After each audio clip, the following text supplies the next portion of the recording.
ક્ષત્રિય રાજાઓ અંગે કરેલી ટિપ્પણી બાદ પરસોત્તમ રૂપાલાની મુશ્કેલીમાં વધારો થયો છે। વાંધાજનક ટિપ્પણી મુદ્દે પરસોત્તમ રૂપાલા સામે બદનક્ષીનો દાવો કરવામાં આવ્યો।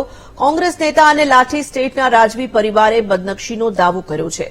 આદિત્યસિંહ ગોહિલે રાજકોટ જિલ્લા કોર્ટમાં રૂપાલા સામે બદનક્ષીનો દાવો કર્યો।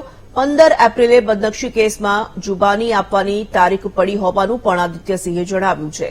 ગોંડલ ખાતે મને આજે બેઠકનું આમંત્રણ નથી મળ્યું તેવું નિવેદન આદિત્યસિંહ દ્વારા આપવામાં આવ્યું છે અને સાથે જ તેઓએ કહ્યું કે વિવાદને લઈને કોઈ જ સમાધાન થયું નથી।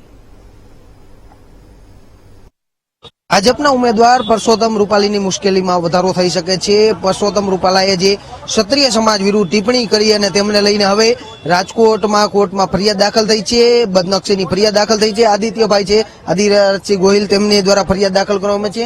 આદિત્યસિંહ, તમારા દ્વારા પરસોત્તમ રૂપાલા વિરુદ્ધ ફરિયાદ દાખલ કરવામાં છે, મુદ્દો શું અને કઈ કલમ હેઠળ ફરિયાદ દાખલ કરવામાં આવી છે અને કાર્યવાહી શું?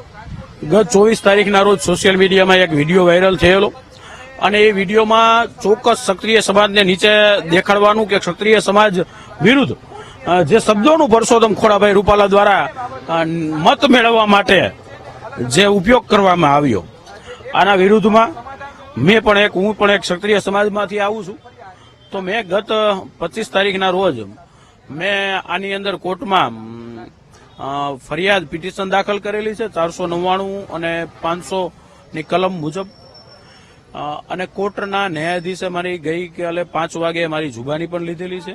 ત્યારબાદ 15 તારીખે મને સાક્ષીઓ સાથે હાજર રહેવાનો આદેશ પણ કરેલો છે।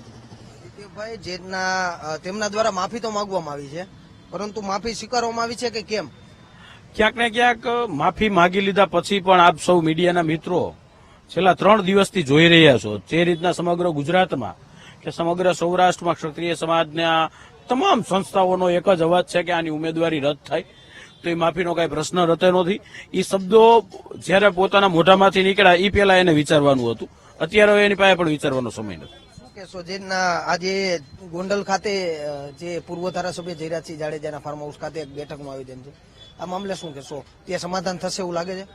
ખાસ કરીને ક્ષત્રિય સમાજનો એક યુવાન વર્ગ આ આંદોલનની પાછળ ખૂબ પરિપક્વતાથી લડાઈ લડી રહ્યો છે, ત્યારે અમે એની સાથે છીએ। અને અત્યારે આ આંદોલન કે આ વિવાદ ઈ સ્ટેજમાં છે કે કોઈ પણ ક્ષત્રિય સમાજના આગેવાન હોય તે પણ પેલા આમાં હાથ નાખતા પહેલા 1000 વાર વિચાર કરશે।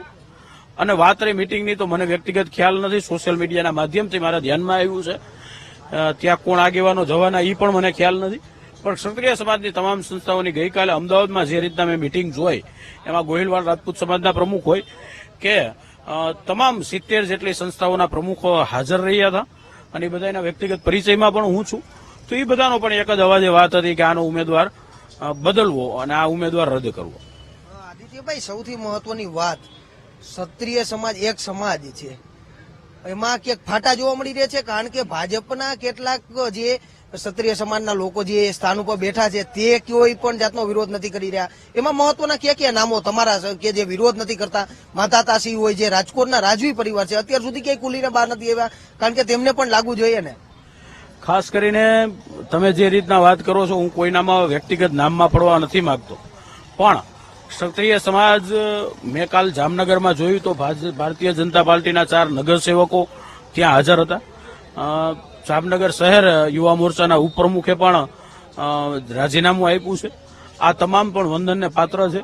હું પણ ક્યાંક ને ક્યાંક પોલિટિકલ પાર્ટી સાથે જોડાયેલો છું, પણ જ્યારે સમાજની વાત આવતી હોય અને આટલું નીચી કક્ષાનું કોઈનું નિવેદન આવતું હોય તો તમારે સમાજ તરીકે પહેલા રહેવું જોઈએ, અને સમાજના હિસાબે ક્યાંક ને ક્યાંક તમે રાજનીતિમાં સેટ હો છો, એટલે સમાજને કઈ દિવસ તમારે ભૂલવો ન જોઈએ એવું હું માનું છું।